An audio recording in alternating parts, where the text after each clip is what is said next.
Greetings, greetings, greetings, everyone. Thank you so much for joining us today. You are listening to Sister Sold Out to Slay. I am your host, Melissa Williams, and I'm so glad to see all of my good girlfriends. Blessings, blessings, blessings every day. Listen, grace and peace to Shay. I see you there. Nikisha, good to have you. Monique, greetings. Good to have you. Hey, Christy, good to see you too. So listen, guys. You are tuned in to Sister Sold Out to Slay. I am your host, Melissa Williams. Every Thursday for Midday Manna, you can meet us right here on Facebook and YouTube. Listen, let me give you guys a few household announcements. I want to make sure today the conversation that I'm having with all of my sisters, I want to make sure that all of our other girlfriends collectively are a part of this conversation. So what I want you to do right now, I want you, watch this, to go to your device. At the bottom of the screen, I want you to hit the SHARE. I want everyone to share right now. I'm going to do it as well. I want you to share and start your watch parties. Let's do it together, okay? I'm hitting my share. I'm announcing to everybody that we are live. And there we are. All right. I'm so excited to have all of my good girlfriends. I see you guys coming in. Listen, do me a favor. Let me know what city you are watching us from. We want to make sure we give your city a shout out. You by your name, you by your city, because we want to make sure that your city and you are represented here today. Listen, this is going to be a phenomenal conversation. The name of our topic today is I got my sisters, and it's nothing like a sisterhood. Listen, I want to make sure that I'm seeing you. Once you're shared this video and you start your watch party, make sure you type on the screen shared.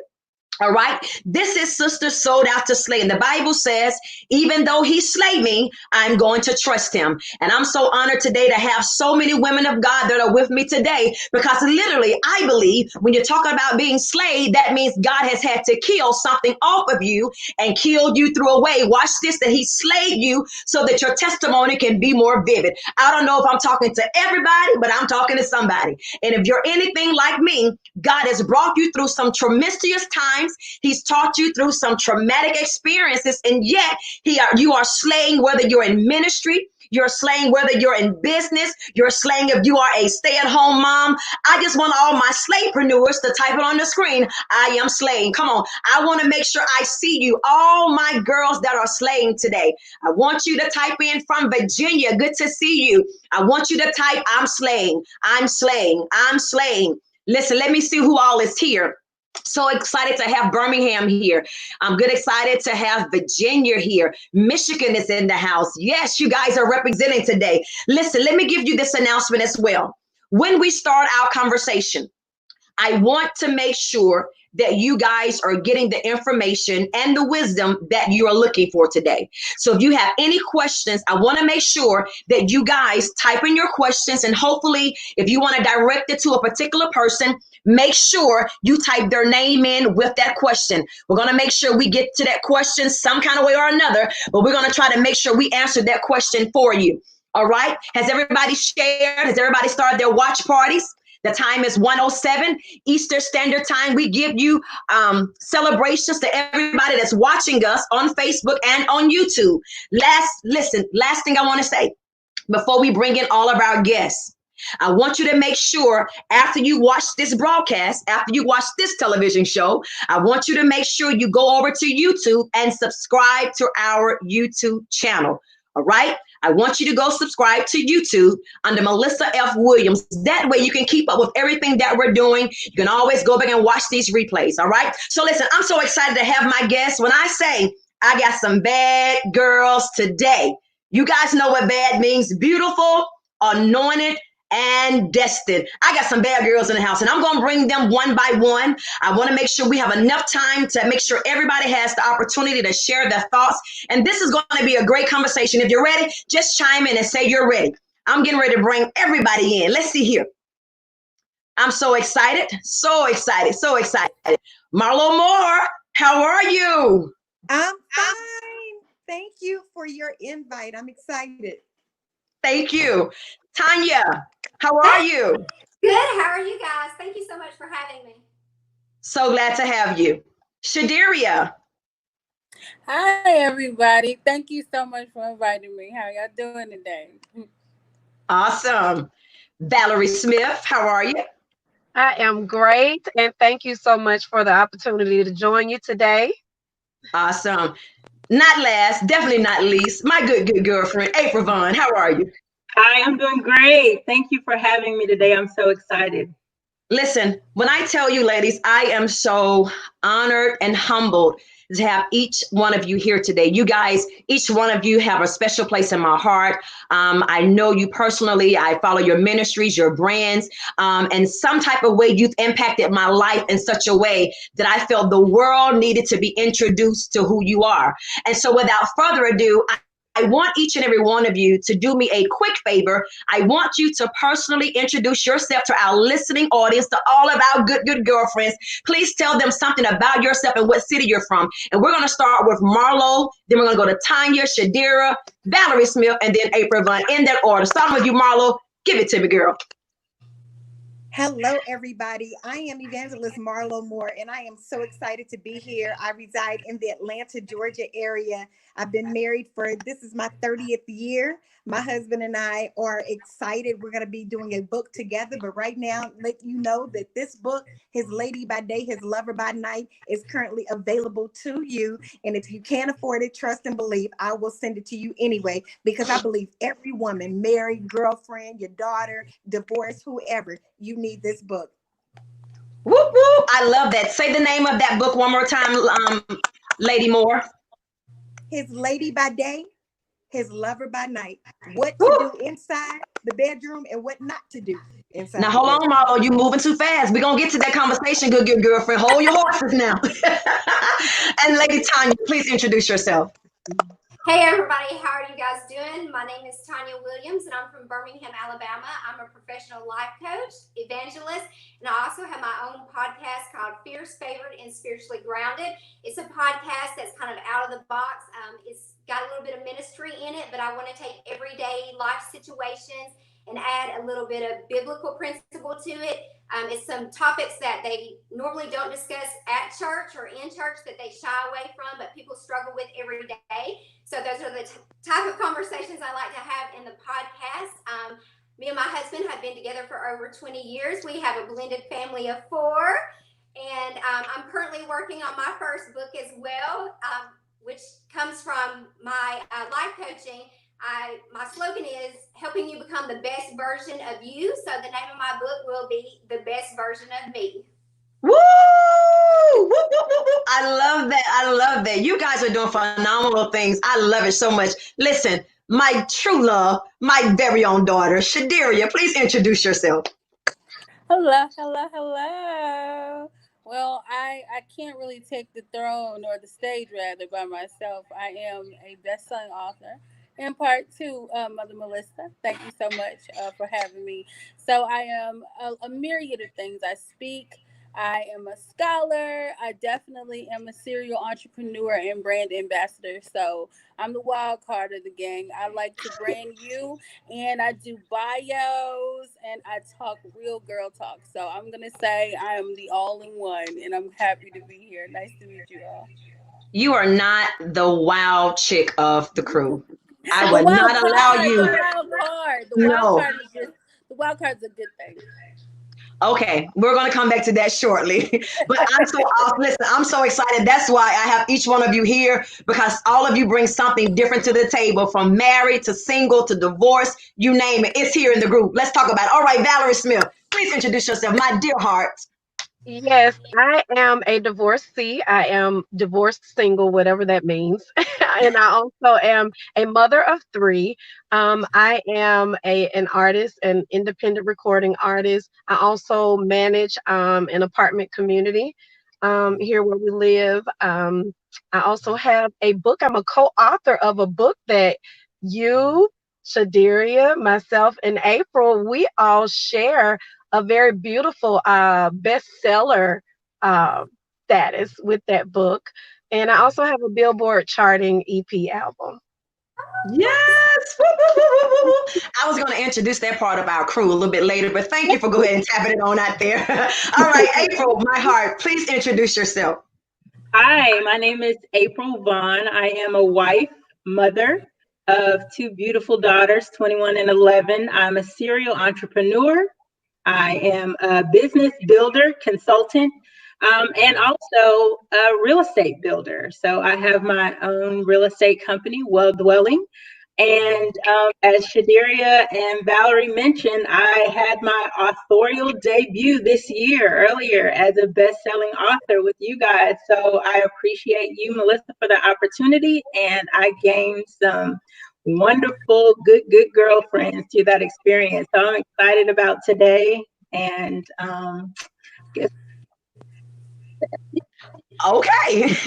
All right. So let me give you guys a round of applause for the serial slavepreneurs that you are. I salute you and congratulate you for the many purposes that the Father has graced you to walk in. Again, I'm so honored to have you all here. Listen, for all of my good girlfriends that are chiming in today, I want to say this one more time. Please make sure you go ahead and share, like, and tag this broadcast. Please make sure you type some of your good girlfriend's name in the comment section, because we want to have Girl Talk 101, and that means we want everybody included. Please feel free to chime in, give us your comments, your questions, and we're going to try to get to it.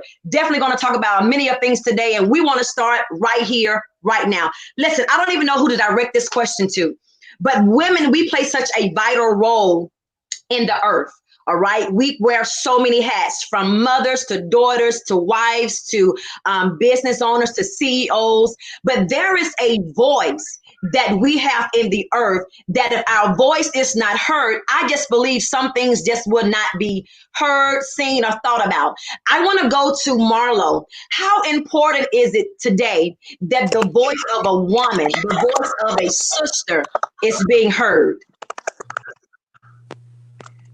You know, prophetess, it is extremely important that the voice of the wife, the mother, the daughter be heard, because people for so many years did not think that we were credible. Some churches still have it to where, the women cannot go in the pulpit. But guess what? The majority of churches have women. Amen. And so, what we have to offer in the earth is so powerful and pure. The heart of a woman is so phenomenal, and we can love you and we can discipline in love, but we are influential, and being influential in today's time is very necessary, because right now the church is always under fire.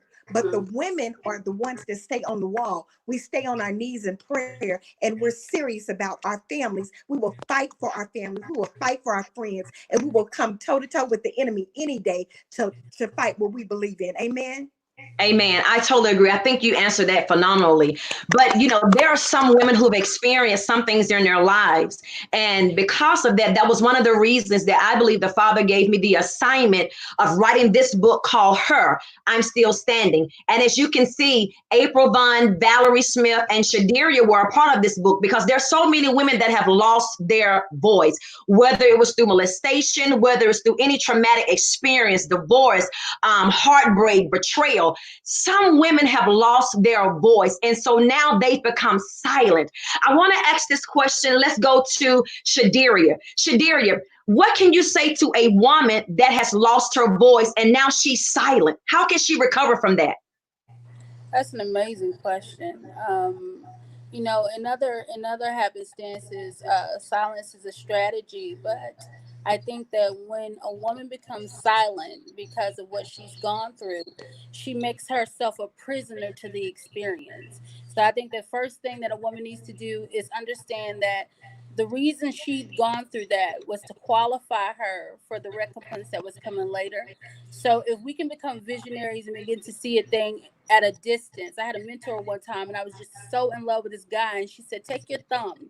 She said, put it in front of your eye. What can you see? I said, my thumb. She said, begin to draw your thumb back from your eye. What can you see? I said, everything behind it. She said, exactly. This man is not the end of your life. This man is not the end of your story. You need to begin to put yourself in perspective. So I would say the woman needs to awaken her perspective. Look at why she's going through a thing. Don't just allow it to happen to you and become a prisoner of that story. You have to begin to grant yourself the why. And then as you begin to develop that, then you can see that your purpose is actually going to be birthed from the ashes of that experience, breaking forth from your silence.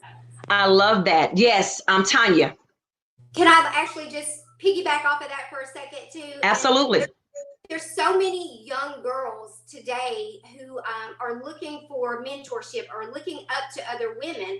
And I think, little girls with dreams become women with vision.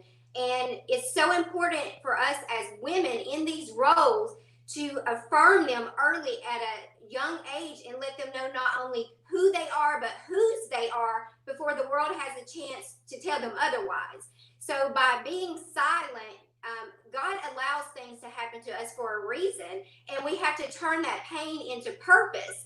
And sometimes I think that's why it's so good to have an accountability partner or a good girlfriend to kind of help you out and push you, because in those moments of silence, you're actually that story or that testimony. God has allowed it to happen so you can share that with somebody else and help them through it. So we never know who's watching us, who's following us, especially in this day of social media and things like that, or what little girl's looking up to us and we don't even know it. So it's important as women in general for us just to lead by example and to just be real. I feel like personally, in order to reach people, you have to be real and you have to be transparent.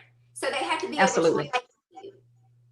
Absolutely. I think that is such phenomenal information because number one, someone mentioned about the ashes and someone mentioned about being influential. But I want everyone to understand that it doesn't matter how you see your platform, you are influential. It doesn't matter if you reach 1 million or you just reach your community. There's someone that's watching you through the good times. There's someone watching you through the bad times. There's someone applauding you when you're up, and there's someone peeking at you when you're down. I want to talk about this question from tragedies to triumph. I think it's going to just coinherse to what we're talking about. Valerie, can you please talk about one experience or a testimony that you have? Because we're talking about women losing their voices. Has there been anything in your life that you can think about that maybe you feel would be a testimonial and a place of impact to a woman that says, I've experienced this tragedy in my life, but I'm believing God is going to bring me to a place of victory. Let's talk about from tragedy to triumph. Victory. Valerie. Absolutely. That is an amazing question. From tragedy to triumph in my life has everything to do with my status as a divorcee in ministry. I believe everybody on this live, all the ladies that are on this platform, have some type of influence or some type of leadership role. And you can identify with me that when you're in those roles, a lot of times all eyes are on you. You don't really have very much room to make certain mistakes, because whom much is given, much is required. So I made the mistake, or I encountered or went through a mistake of divorce, and not just once, but twice while serving in ministry. So that silenced me. I remember going through a period in my life where I said, I disqualified myself. I don't deserve to stand on the platform. I don't deserve to speak into people's lives. I don't deserve for people to hear me sing about Jesus, because I was an open failure. But what happens when you take that tragedy and you take the silence that you're in, and now you make it purposeful silence? There's something called purposeful silence. I got quiet. I love that. God was dealing with me. So while he deals with me while I'm quiet, now I can triumph because he's dealt with me. He's healed me. He's made me whole. He's poured back into me and showed me I still belong to him. So in that silent moment, if you ever get silent, ladies, or if you ever feel like that tragedy that you went through disqualified you, let me tell you something. Take that silence and make it purposeful silence. Get in your word. Get into some podcasts. Do some self-building things that will build your spirit back up. And please know, every leader, everybody that is somebody has made mistakes. You deserve to get up and be triumphant. Ooh, I love that purposeful silence. Purposeful silence. It's amazing that when you talk about being purposeful and you're marrying that word to silence. I always say when God has something for your life, don't take it personal, but make it purposeful. And I believe that we all have a history, but history has nothing to do with our destiny. How do I say that? Because if you look at anybody in the Bible, if you really look at their testimonials, we've all been flawed but chosen. But we all have a testimony that we're standing on today, that if God is before me, who can be be against me. April, I want you to chime in on this same testimony right here. Can you please give us some type of testimonial as it relates to your personal life from tragedy to triumph? Well, for me, it's been, I would say the tragedy would have been my childhood, my upbringing. I was definitely not born with a silver spoon in my mouth. There was nothing handed to me. I didn't have a trust fund set up that was designated to be dispersed once I turned 18 years old. So I think life was my greatest teacher. I learned what not to do really by I don't know if I hear a little echo, but I was saying I learned what not to do because I saw what I didn't want in my life. And I did the opposite of that to produce opposite results. I was born to a single mother. She had me at 16 years old. 3 sisters, right, not too far behind me. So when I had the opportunity, when I got accepted into college, there was no help. I mean, I had to get it all through scholarships and funding. Got my degree, and once I graduated, I said, you know, I can't depend on this. I have to find my gifts. What did God give me to produce in this earth? And I, you know, went and I was looking for different things that I was passionate about, and one of them particularly because I grew up, you know, in a single bedroom. My mom and my 4 sisters at one time were all in one room, a woman and 5 girls on a bunk bed.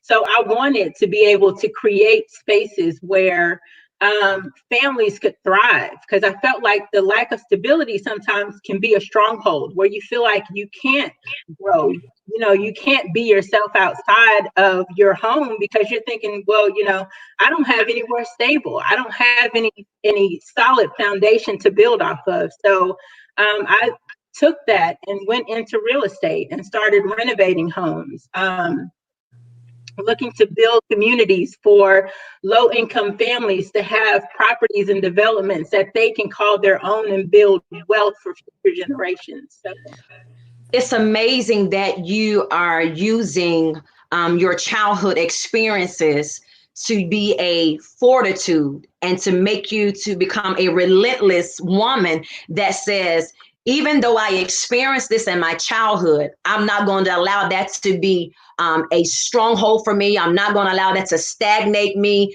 How important is it for us to really realize that anything that God allows is God is going to use? I always say, wherever I am, nothing that you've been through is going to be wasted.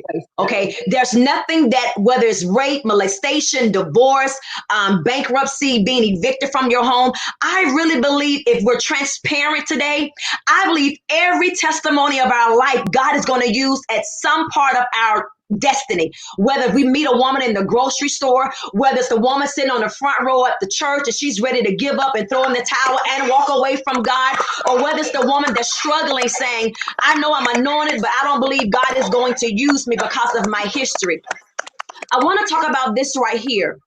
If we're talking about building, how important is it for us to realize our history does not stop us but qualifies us? Marlo, you've been married for how many years? Many years. Yes, I've been married for 30 years. And in that 30 years, we were children, literally. We were teenagers when we got together. I had just got out of my teens. And building, you have to ensure that you're building on solid ground. Now, what do I mean by that? You can build a foundation, but if it has a faulty underlay, then it's going to sink in. And so with me, you know, just kind of piggyback on it and adding this into this subject, I was my biggest threat. I was my biggest enemy. And I kept me in bondage by people bondage, by what they thought of me, their perception of me, what they thought of me, what they knew about my past. And see, my thing is, I was afraid to launch forth because it was going to be that one person, you know, prophetess that came back and going out. And I just talked about this morning about not letting your past punk you. And oh, God brought me to Galatians 5:1, and it says Christ has set us free to live a free life. So take your stand. Never again let anyone put a harness of slavery on you. And guilt and shame is slavery. It is bondage. It is something that the enemy will put on us. Nobody has to do it. We do it to ourselves. And when you break out of that past, that thing, that guilt and shame, that mistake that you made, when you acknowledge, yep, I did it, I'm not going back to it, I'm going forward. And then and only then, prophetess, will you be set free away from those ideas of other people, that bondage that other people has put you in your past. And so what does that tie in with my today, where it allows me to be free in my marriage? It allows me to be free with ministering. It allows me not to walk in guilt and shame and figure out what's going to happen if they find out. Come and let me fact check it for you. Yes, I did it, or no, I didn't. Let me tell you what really happened, because nobody can tell it like you can tell it, because you were the one who went through it. And so what do I mean by that? Don't ever let anybody put you in bondage when you know you free, and whom the Son set free is truly free indeed. And so I take all that. I take it all, prophetess, and I use it as my platform to stand firm on and help somebody else see my flawed but favored self. Wow, I love that. You know, this conversation, we can talk about triumphs and tragedies all day long. But Marlo, you said something that was so key, and I think we all can chime in here. I think so much it's not the measure of people that come against us. It's not even the measure of people that don't support us. Sometimes we can allow ourselves to self sabotage. It is us that hinders us. It is us that walk in fear and makes us feel as if we can't move forward. It makes us feel that we can't launch. It makes us feel all the insecurities and the doubts. So, what do we talk about when we're talking about a sisterhood? How can we, as sisters, when we realize that maybe I'm self sabotaging myself? What is it that you say to yourself, girl, get up? This is not the end of your chapter. I know many of you on here, we've been talking about divorce. I too am a divorced woman. I'm single. And so sometimes even entering into new relationships, we have a fear because of what we've gone through. Or sometimes, to be honest, we self-sabotage more connections based on what we've come out of. And I think a lot of time, if we were not validated as children, as little girls, if we weren't validated, we weren't affirmed, we weren't applauded and celebrated, we will stay in relationships, whether it's platonic or romantic, only because they're tolerating us and not celebrating us. I want someone to listen today to understand self-sabotage is worse than anybody else cutting you off. When you don't believe in yourself, no matter what your history looks like, no matter what your tragedy is, I want you to understand that self-sabotage is the death of your movement. Tonya, talk about, as a life coach, what is it that you say to individuals when you realize they are in a place in their lives where they don't believe in themselves? What do you say to them? Well, I'm just going to and relate to them from back when I didn't believe in myself. And, I had gone through and went through things as my childhood and young adulthood and things like that, and overcome a lot of things. And when I was first called to ministry, I allowed people within the church to kind of make me believe that I wasn't hearing from God. Even though I knew that, God had called me to preach. And, and because of that fear that you were talking about, I was afraid to pray out loud and things like that, because I felt like, oh, well, I can't pray down the walls of Jericho like so and so. So I would get, and when they would call on me to pray, I would just be like, I could do anything behind the scenes, but don't put me on the stage, kind of thing, Wow. And that was had insecurities about myself or things that had happened, and I allow other leadership to make me doubt myself. And so Be careful, Tonya. Be careful, Tonya. You about to open up a bag of worms, Tonya, and I'm gonna let you. So be careful. But we tap in here. Come on. Sometimes leaders do what? They will make you doubt yourself, and they make you doubt that you heard from God. Like they're the only ones that can hear from God. And so, this went on for several years, and I was just under their leadership, feeding into their vision, serving in their church, knowing that God had called me to greater things. And but I would sit on the sidelines, and their vision had become my vision. And just even recently, God has started speaking to me and telling me, like, in this season, because you would not move on your own, I had to shake up some things to make you move, because you were content and comfortable doing their vision. But what about the vision I've given you, the things that I've told you to do? You keep putting them on the back burner, to do their vision. And so that's the kind of things that I share with my clients. I'm just real and transparent, because, again, like I said, if I'm not real about the things that I have done, and things that I was even shameful of, but if I don't share them with them, I can't help them, because, one, I'm not being true to them. Two, I'm not being true to myself. So if I don't know the answer, I'm honest, and I just say I don't know. I want to piggyback off of what you're saying, and I want to get everybody's opinion on this. We're all living in society today where literally there has been a global shift. We've experienced the pandemic, and now we are witnessing the injustice that America too is experiencing at the same time.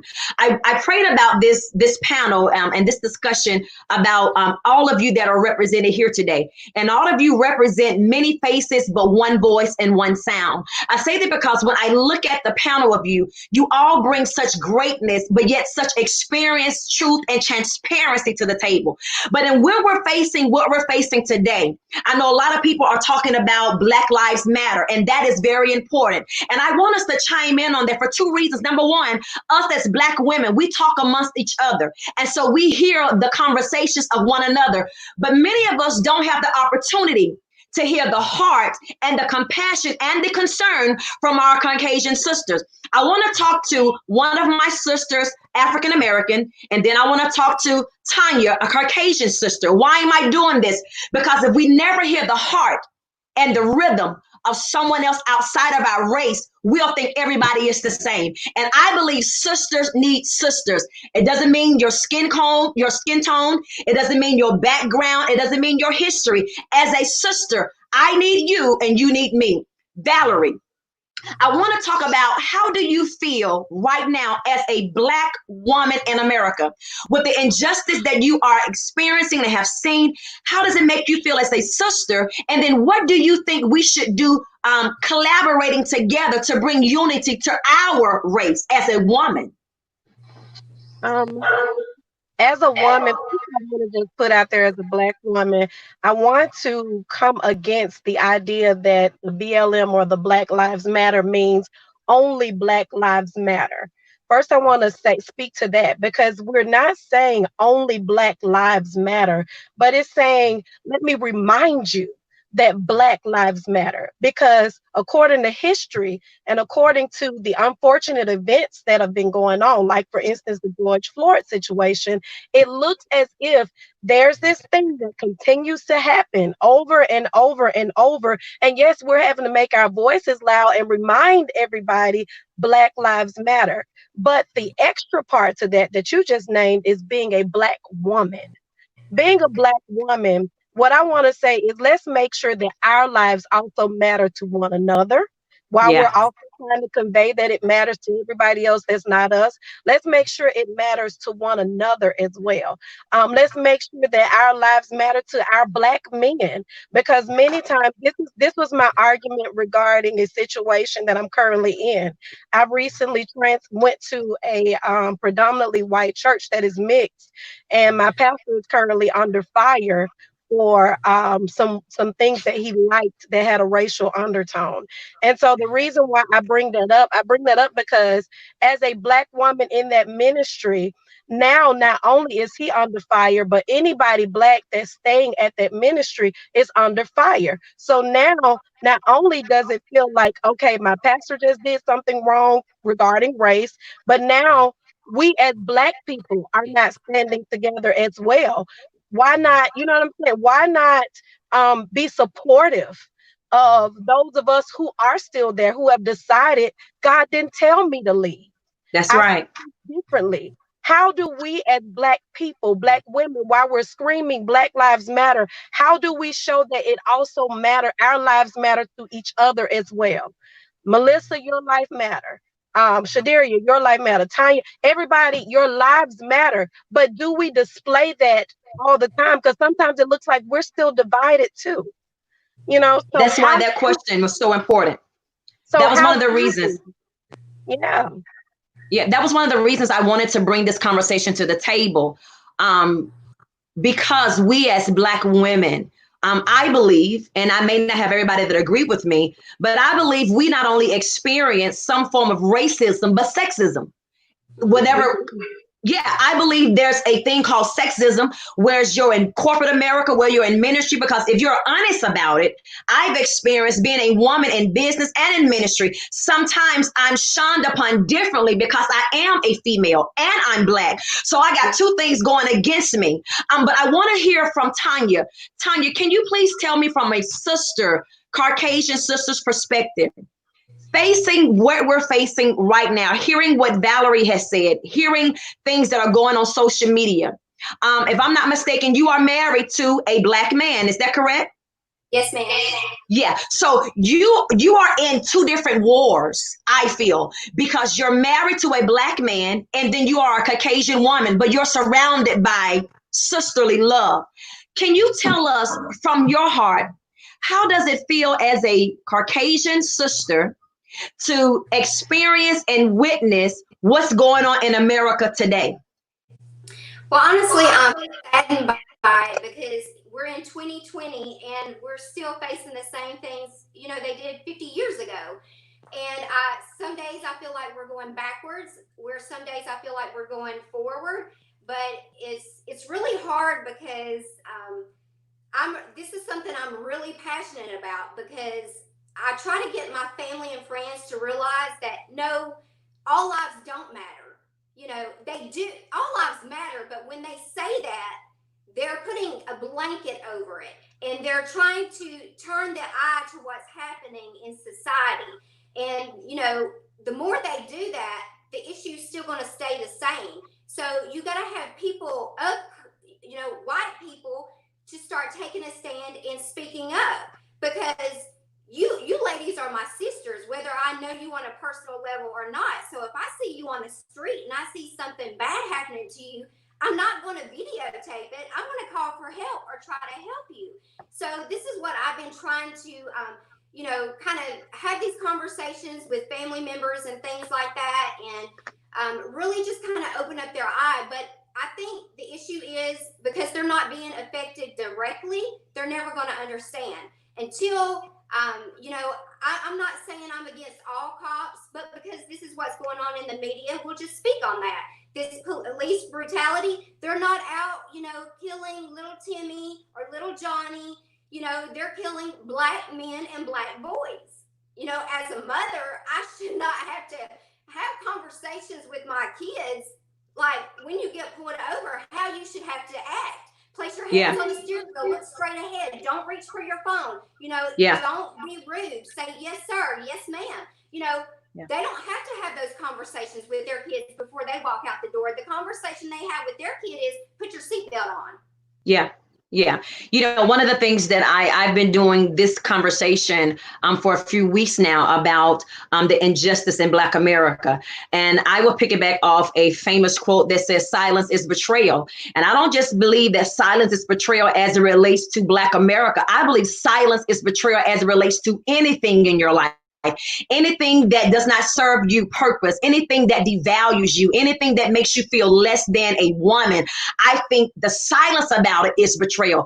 I believe that we as women should speak up as it relates to so many things that are happening in our lives, whether it's a public situation or a private situation. Because again, I believe women that have been healed and delivered, I believe the voice of the woman is so important. Shadera, I want to talk to you about this. We live in a world where we've been listening to the name Breonna Taylor. And I'm going to chime in on here and then we're going to move on to leadership. But as a Black woman, a young woman who's raising a Black son, and you see what's going on with George Floyd, and you also heard about her name, Breonna Taylor. We don't hear about a lot of women, Black, that are losing their lives. As a woman, what can you say to that injustice?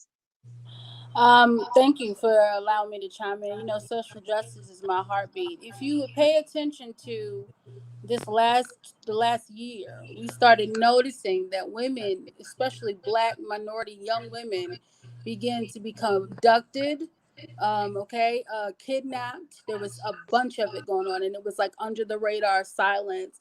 I am not surprised because there is a strategy behind what is going on. They know that wherever you draw attention to the Black male, the female, of course, is not going to be far after that. In general, the female position, I think, is one where people resort to silence because it's easier that way. It's easier to dismiss the Black woman's story because the focal point is typically on the man. Her exploiter in general in American history has been one that has been extremely strategic, whether it has been in media or whether it has been in justice.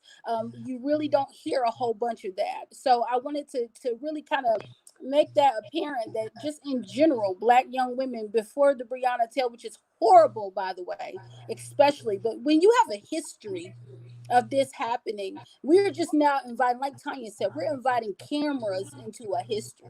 You know, racism and strategic racism, especially at the hands of murder, is something that has been perpetuated generationally, and it is in the fabric, it is in the law of America's Constitution. I'm ambidextrous as it pertains to race because I have a half white, half Black mother. As I took a Harvard test, I'm implicitly biased between either races. I understand that America has a wound when it comes down to racism. And the healing of that wound right now will be in this millennial generation. I tell my son all the time, be a free thinking person. Absolutely understand the laws of the land, but be able to look at a thing, be able to weigh and measure, know your history. We need to be equipped as people of color and women especially with knowledge, because where we might not be able to become a sacrifice on the street, when we go into politics, when we stand up and say, I'm going to run for something so that way I can get into the justice system and begin to denounce this perpetual racism and violence of the African American male life, we're able to actually go in and infiltrate what has been perpetuated long term. So as a woman raising a Black son and a millennial, I'm not going to say I have a fear. I used to, but not now, because what I have seen now is that there's a revolution at hand. There's the people that refuse to tolerate it any longer. Do I ask my son to become proactive or reactive to law officials? Absolutely not. But when he arms himself with the knowledge, he then understands how to move and not be a predecessor to what's going on, but actually be a reason why this thing heals. So I thank you for chiming in on that. Yeah, I want to talk about, lately we're talking about the climate of America, but I want to talk about the fabric of a woman. When I say that, the fabric of the woman, many a times, if we look at our makeup, the thing that made you become who you are as a woman, what made Marlo become Marlo, what made Tonya become Tonya, what did April experience, Shaderia experience that defines the fabric of who I am? What that says to me is there is a place in our lives that some things have been stitched onto us that did not work. That means something that was introduced to my life did not connect to me properly. And so it made me move in a way that maybe it made other people uncomfortable. It made people question my strongness and my strength. I want to talk about the fabric of a woman in this life. As women, sometimes I've always heard this before, and I've heard it many times, that women cannot get along. You know, I heard that women cannot get along. There's always going to be some issue. There's always going to be some problem. And I really want to talk about that, because when we're talking about the fabric of a woman, when we're talking about the fabric of a woman, we're talking about what made you who you are. Okay. And when I talk about who you are today, I want to talk about how important is it for you to understand your own value, your own worth, appreciate your own experiences, but still being able to connect with somebody else of the same sex. How important is it as a woman to have another sister, Marlo? It is so important to have another sister. That sisterhood. See, we can talk, we can pray for each other, we can laugh together, we can shop together, but we can go on a fast together. It is so important. The fabric of a woman is wrapped up honestly in your sisters. I am my sister's keeper. See, it's Yeah. some things that I know you'll go through that I've already been through, and I can Yeah. give you the map. Now, baby, don't do that. Do this. This is how you're gonna work this. No, don't do that. Don't say that. Don't go there. Don't let that person get in your ear.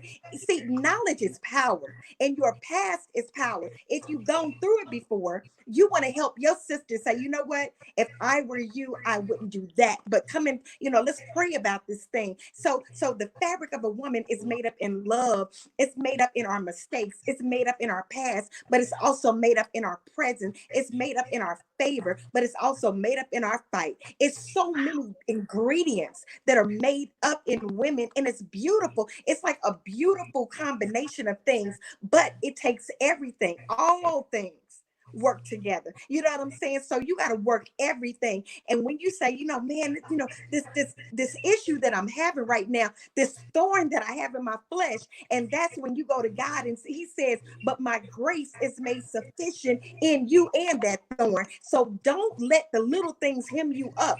Work it. Understand that God is still going to get the best in your mistakes and everything else. So the fabric of a woman is made up in everything that we have going for us. And that is building somebody else. That's going to help me build my next sister up. Wow. The fabric of a woman. April. To speak on that, I would say being in an industry that was kind of not opened up or welcome to women, and speaking of race, people of African American descent also had been shut out from real estate for a long time. So navigating in this arena has been truly eye-opening for me. One of my first projects that I did, I was told by a contractor that you might as well, pack up your bags and go somewhere else, because this is an industry that is shut off and shut down for, you're coming in with two strikes against you. You're female and you're Black, is what I was told. And I think the tenacity of a woman, kind of to approach a situation, we have that same intelligence, but we're able to kind of have a forest view instead of, focused on the trees. We can multitask. And I think we come with unique skill sets. Speaking of the fabric of a woman, when God made us, there were certain things he built into us that gave us an advantage, that gave us the ability to see multiple things, do multiple things. And I think it has turned out to be a strength rather than a weakness. And it's been important for me. I mean, even aside from our sex, our race, whatever, even in this situation that we're in right now as a nation, what's been important for me to do is to look at my identity in Christ. Because I would say, as a child, coming from where I came from, I was told that because you didn't grow up with money, this is not open to you. I had to look at it and say, wait, over my culture, over my sex, over whatever, I'm a child of the Most High. And those things about me are true, but there is a truth that trumps all of that. And I think God has put me in a special place in this season, because it's easy to get triggered and get angry and get defensive. And God was like, wait a minute, how many times have you been the only Black person in the classroom and come out with the highest grade? How many times have you been the only female in a situation and I've raised you above that? Don't let the enemy get you distracted and keep you distracted, because there's things of the flesh, and you are a spiritual being.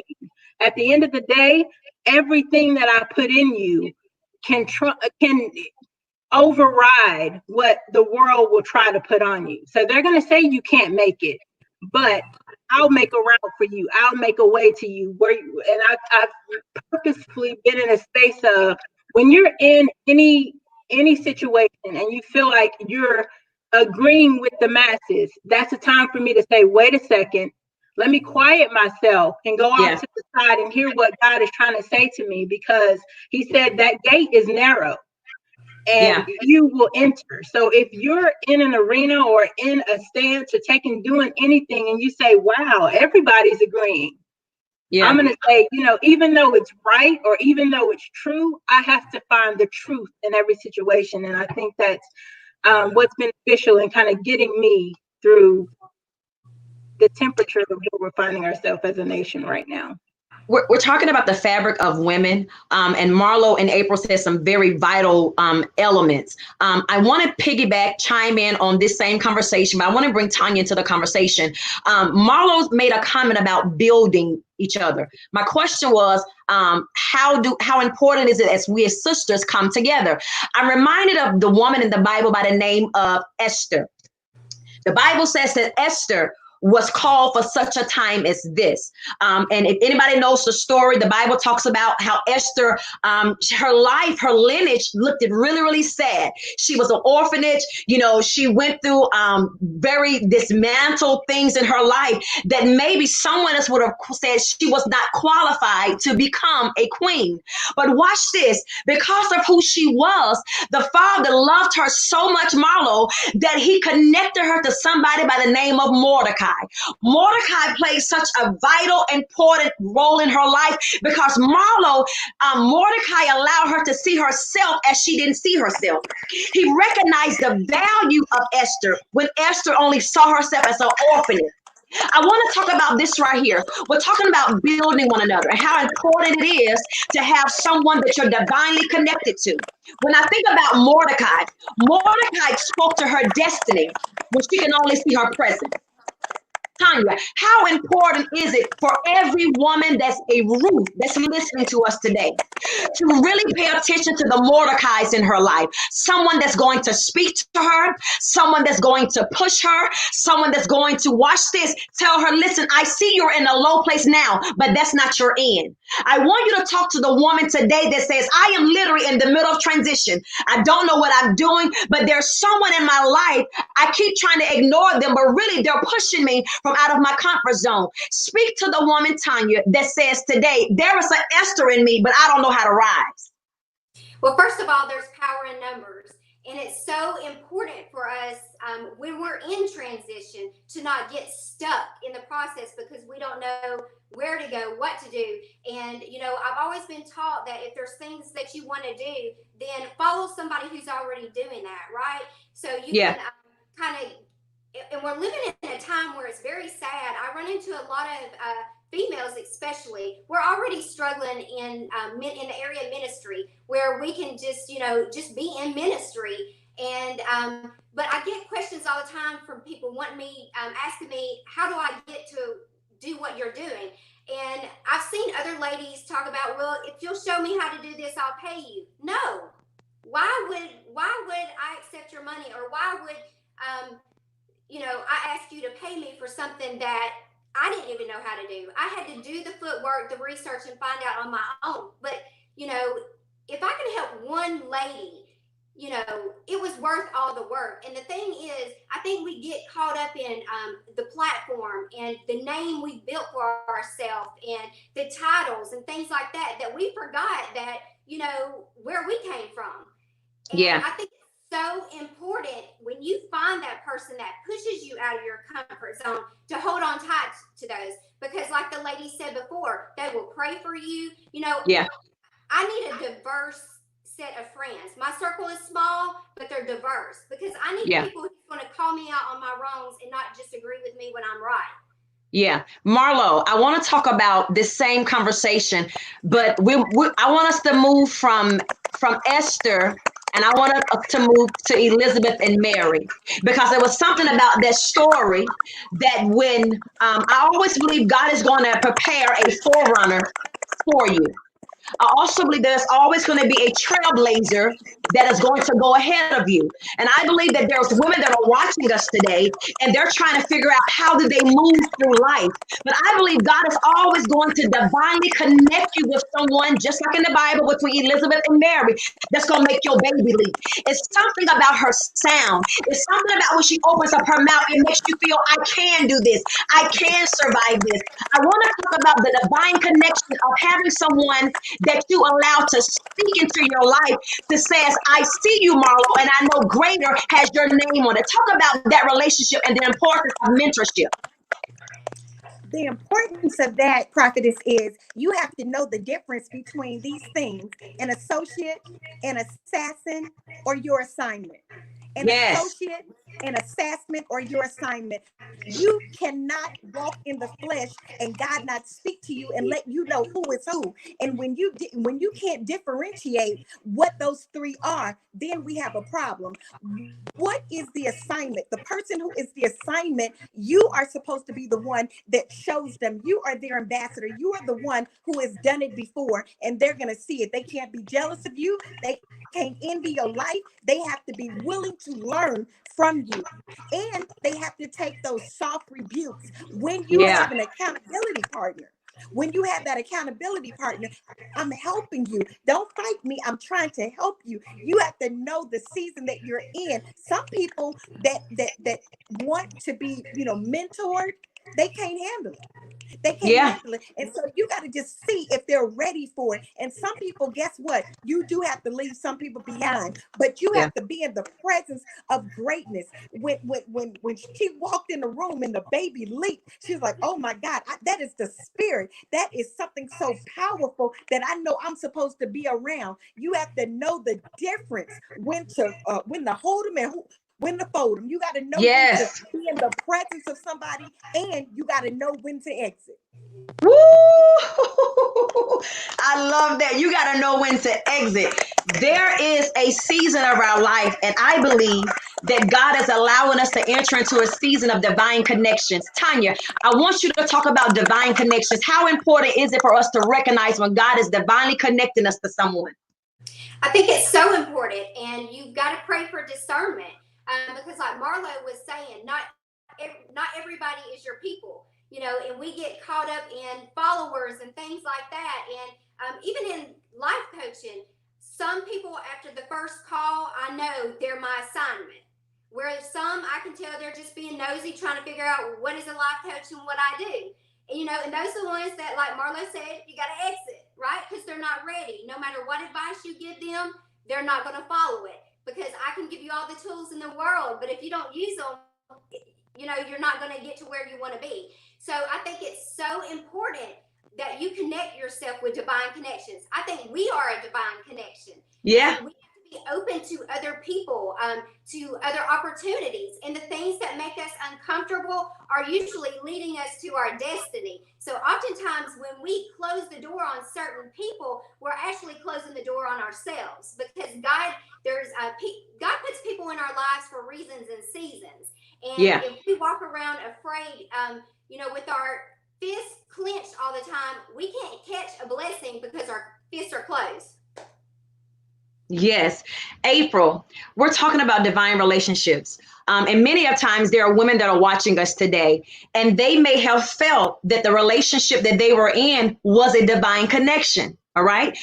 But at some point in the relationship, they ended up getting their feelings hurt, or they betrayed them. We hear it all the time. Not all relationships are relational. Not all relationships are there to build you. Some are secret assassins. OK, so there are some people that the enemy will bring into your life to secretly sabotage you. And if you don't have a spirit of discernment, watch this. You will be applauding who's stabbing you in your back. You will be connecting with someone that's been sent on an assignment to really distract you and detour you from your assignment. I want to talk about the women that are listening. How important is it for them to have razor sharp discernment as it relates to relationships? Because just like Tonya said, just like Marlo said, you got to be able to understand, are they associates or they are assassins? All right. And there are some people that have been in women's life, and literally, if they count the fingers on their hand, they have been betrayed more times than betrayal. They've been backstabbed more times than the backstabber. How do we heal from a place of brokenness as relates to our sisterhood? I think, like Marlo said, that was key, and that was a writer downer, as I say. You got to be aware of who's your associates, who's assassins, and who's your assignment. And I think all three are very important. A lot of times as women, like you say, a lot of people say we're catty, we can't get along, but we have to be, even those that come into your life as assassins. I can't remember the species of fish exactly, but they were saying there's a fish that we eat, and if they're stagnant, the flesh of that fish is tough, You know, it's not tasty, but if you put in an enemy fish that keeps them agitated and keeps them moving, it tastes better. It's more tender. You know, the fish is flaky. And there's things that God, all three of those type of people have a role in developing you into who you are. And like a lot of people, we've heard a lot of times, you know, we're delivered by the words of our testimony. If we don't go through anything, if we can't come to the woman that's coming behind us and say, be careful for women that may come to you pretending to be your friend or pretending to back your vision or pretending, you know, get whatever God has meant for you to get out of that relationship, but keep it moving. And again, it's important that he makes the table for us in the presence of our enemies. So don't start in April. Be there to watch us eat. So don't start in April. all have a role. All three of those have a role and important for us being developed into who we are. Because see, when you start talking about preparing a table for you in the presence of your enemies, I believe that God is allowing some people to sit right now and watch your table, and he's going to pull up a seat for you. Because I believe there are some women that are watching us today. They have experienced sabotage. They've experienced hurt. They've experienced betrayal, and they're just getting healed in the pandemic. Why? Because God allowed them to go through silence healing by themselves. And sometimes God will allow you to go through a private devotion just for me, myself, and I. And I believe there are some women that are watching us. And before the pandemic hit, watch this, Marlo, they were experiencing their own personal pandemic. And so they've been trying to figure out, how do I heal from what still keeps trying to hold me hostage? How do I come out of what's still trying to gravitate my mind? How do I move in purpose and destiny, not understanding my real value, but understand God has a plan for my life? Listen, we can stay in this conversation all day long. I want us to get ready to give our final statements, okay? I want us to talk to the women that are listening to us. And whatever you feel the Spirit of the Lord is saying to you today, I want you to give your final statement. But while they're getting ready to prepare their final statement, I want every woman that's listening to me, and I want you to type on the screen, this is not the end of my chapter. This is not the end of my chapter. I am declaring over every woman that's watching today that God has a new, watch this, entrance for you. You are moving into your new, you're moving into your new norm. You're moving into your new anointing. God says, this is not the end of your chapter. You are getting ready to begin again. And I don't know who that's for, but there's someone that's listening today and said, I needed this conversation because I need to understand my value. I need to understand my history does not dictate my destiny. And God has a plan for me. Listen, in whatever order you want to go in, give me your final statement. Listen, I'll go. I'll go. Let me tell you this. I know that there is power in strength. There is strength in numbers. There is power with girlfriends. You pray for me, I pray for you. If we can get past all the differences, if we can get past, you don't do things like I do, you don't do things, you know, if you can get past that and understand that we all work together, we need the milk, we need the eggs, we need the batter, we need all of our different creativities for us to work together and fight the enemy. We can't fight the enemy cussing and fussing. We got to fight him in prayer. And if you pray for me and you pray for my house, I'm gonna pray for yours. You tell me what you interceding for, you tell me what you need, best believe I'm gonna push my plate back, I'm gonna pray for you. And that's what we need. We need more prayer in our sisterhood. Amen. Wow. Amen. April. The word that I would have to give to women that are watching that may not I'm sorry, April, 1 second. I need everybody to make sure your volume is all the way down if you have another device, because we're picking up too many echoes. I'm sorry to interrupt you. Go ahead, April. Oh, no. I know you talked earlier about Esther, and I just want to give a word of motivation to those Esthers that may be watching and listening that may be in their orphanage season, that to know you can't quit there. You can't stop there. That if she would have stopped, she would have given up. She would have never made it to queen. So there's seasons in our lives where we have the pit season, or, you know, the season where we feel like, how am I going to get out of this? What is my life? Yeah. What is going to become of my life? Seeing the space that I'm in now, to know that God can take anything you're going through, anything you're dealing with, and use it to raise you up to a place of your place of destiny. So that would be my word for those that are watching, listening, that will come back and watch the replay, to don't stop where you are. Don't get stuck in the So in moment. other words, you're saying to every Esther, it's time for you to arise. Yes. Esther is All right. arise. Yes. Arise. Esther's arise. I want you to type that on the screen. Esther, arise. And when you're typing it on the screen, I want you to prophetically speak that to yourself. That means it's time for me to get up from here.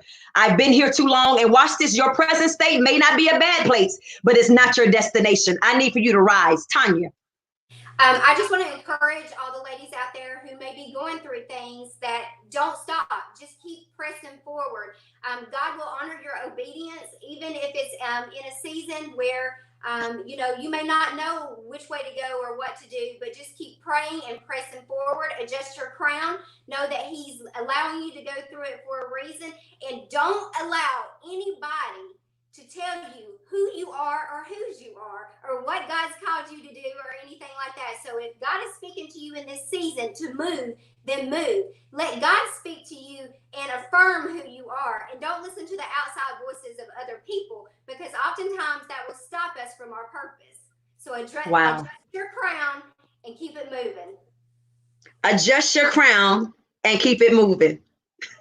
I love that. Listen, I want to talk to all my crown wearing sisters. You've been listening to Sisters Sold Out to Slay.